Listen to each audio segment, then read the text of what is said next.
हामीले हाम्रो एसी कति समयमा सर्भिसिङ गराउँदा चाहिँ राम्रो होला?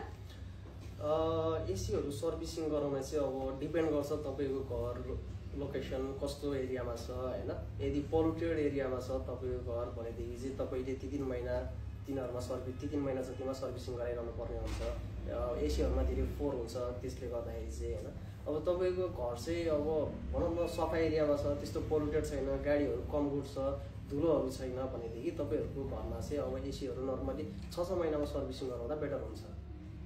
मानिसहरूले अब एसी एक्चुअली इन्स्टल गरेपछि रिपेयर गर्ने त्यसको पैसा किन खर्च गर्ने भन्ने छ एउटा, त्यसमा तपाईँले के फाइदा र बेफाइदा के भन्नु न रिपेयर गरेको?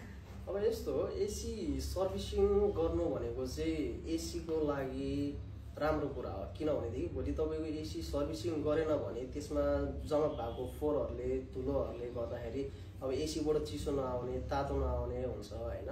अनि त्यसपछि तपाईँको एसी चाहिँ चाँडै बिग्रिन सक्ने सम्भावना धेरै हुन्छ, जसले गर्दाखेरि चाहिँ पछि तपाईँलाई रिपेयरिङ कस्ट हाई पर्न जान्छ।